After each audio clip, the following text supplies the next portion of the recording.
الفاتحة.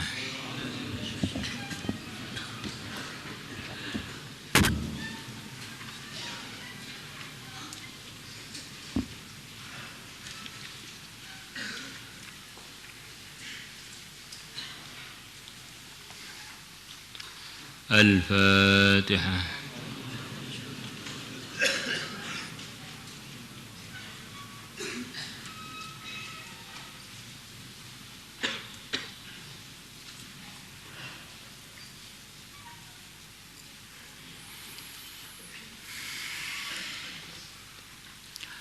بسم الله الرحمن الرحيم. وخرج البزار. Benar.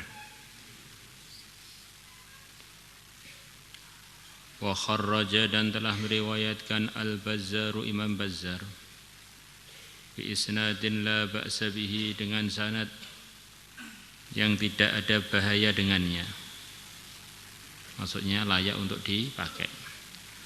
An-Dhahhak ibn Qais, wa huwa Ad-Dhahhak ini memang termasuk orang ukhtulifa yang diperselisihkan fi suhbatihi, mengenai kesahabatan dia.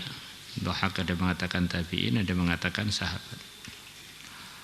Qal, beliau mengatakan, qala, telah bersabda Rasulullah sallallahu alaihi wasallam,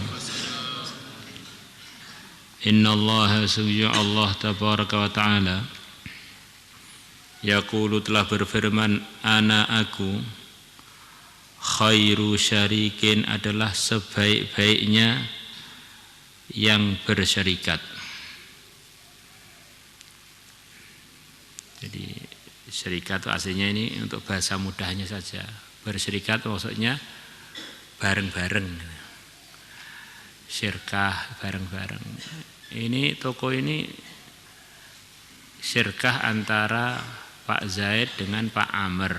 Nah, maksudnya toko ini milik berdua.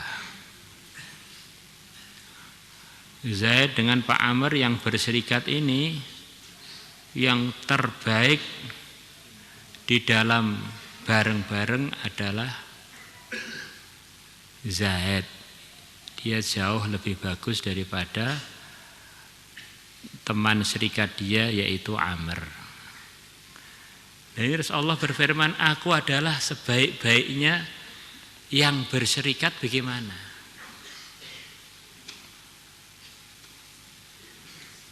Apakah Allah itu punya sekutu atau punya partner di dalam mengelola alam semesta ini? Oh, bukan begitu itu. Maksudnya Allah tidak mau dan tidak pantas dan tidak boleh diserikatkan dengan siapapun. Karena Allah itu pemilik tunggal, pencipta tunggal, penentu tunggal. Maksudnya gitu. Maka kalau salah memahami hadis qudsi ini bisa fatal gitu. Aku adalah sebaik-baiknya yang berserikat.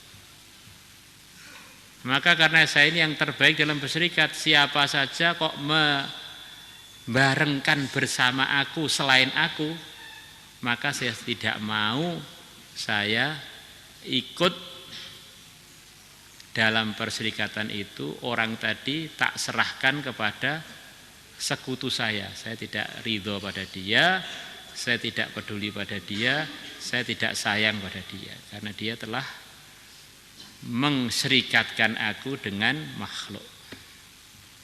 Paham ya? Ini kurang lebih begitu itu.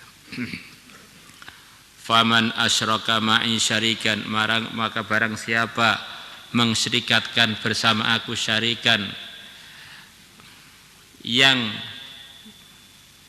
orang atau makhluk yang berserikat, fahuwa, maka man tersebut li syariki, untuk yang berserikat denganku. Saya enggak mau nerima dia, biar dia dengan sekutu dia selain aku itu, dengan sesembahan dia selain aku itu.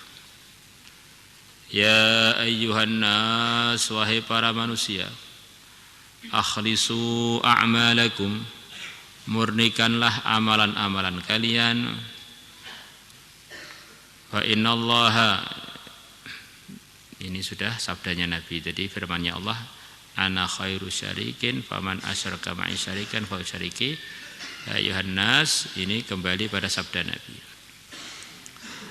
Akhlisu, murnikanlah a'malakum, amalan-amalan kalian. Fa innallaha tabaraka wa ta'ala, maka sungguhnya Allah tabaraka wa ta'ala la yaqbalu minal a'mal, dia tidak menerima dari amalan-amalan illa ma, kecuali amalan khalasalahu, yang murni untuk Allah. Kok disertakan bersama Allah tujuan lain, maka tidak diterima oleh Allah. Maka ikhlas itu sebagaimana keterangan-keterangan sebelumnya dikatakan oleh para ulama, kalau orang enggak memahami iman yang benar, ikhlas itu enggak kebayang.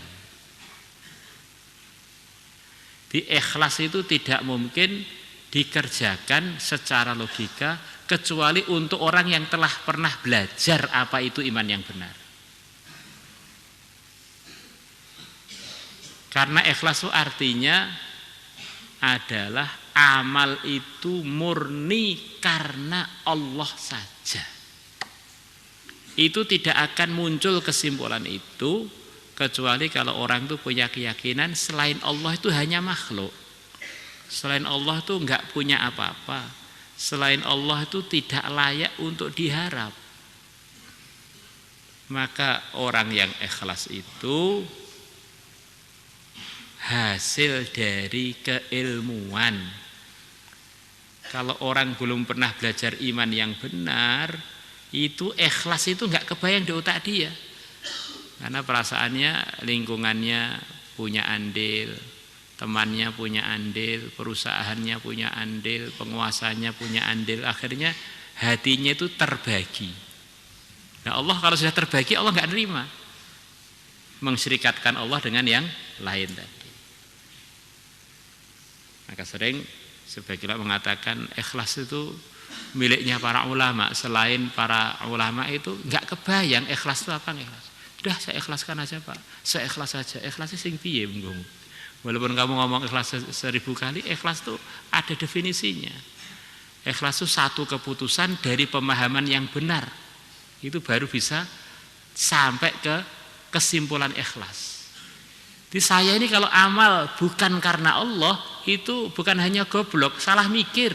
Nah, saya ini kalau amal bukan karena Allah, salah alamat. Saya iman ikhlas amal kalau bukan karena Allah, berarti saya ini benar-benar orang yang enggak gunakan otak. Masa yang enggak punya saya beramal demi yang enggak punya itu? Dia enggak menjanjikan apapun dan enggak punya apapun.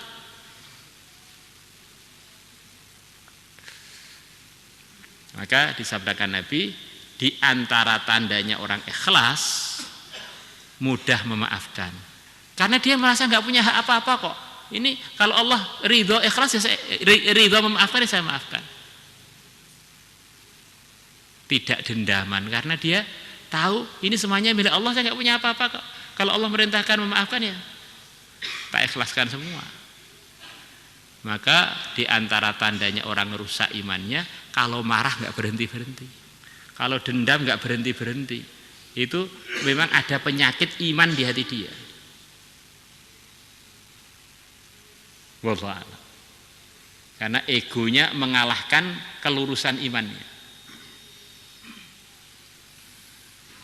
Cari lagi cara, cari lagi upaya, cari lagi demi untuk membalas dendamnya atau demi untuk membalas kusumatnya.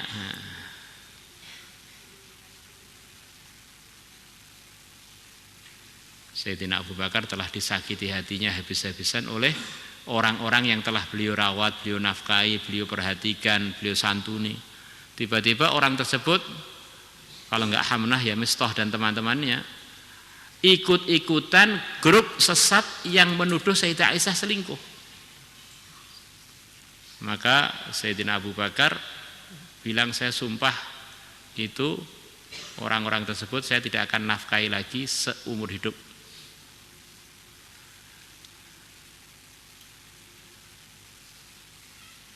Maka turun ayat, kamu mau enggak, suka enggak dimaafkan oleh Allah? Kalau kamu maafkan, kamu akan dimaafkan oleh Allah.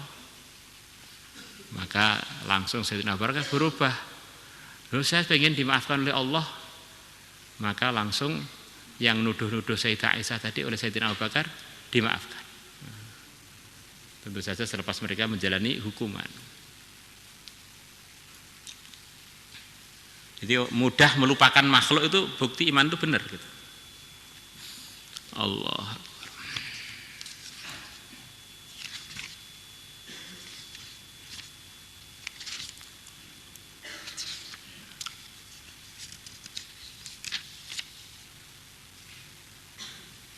Wal ya'fu wal yasfahu ala tuhibbuna ay yaghfirallahu lakum wallahu ghafurur rahim. Ya, saya senang untuk diampuni Allah, ya fal ya'fu wal yasfahu, maka supaya memaafkan dan berlapang dada. Langsung Sayyidina Abu Bakar bilang, ya saya maafkan, saya akan kembali menafkahi lagi. Wa kharraja at-Tabarani bi isnadin la ba'sa bi aidan an Abi Darda.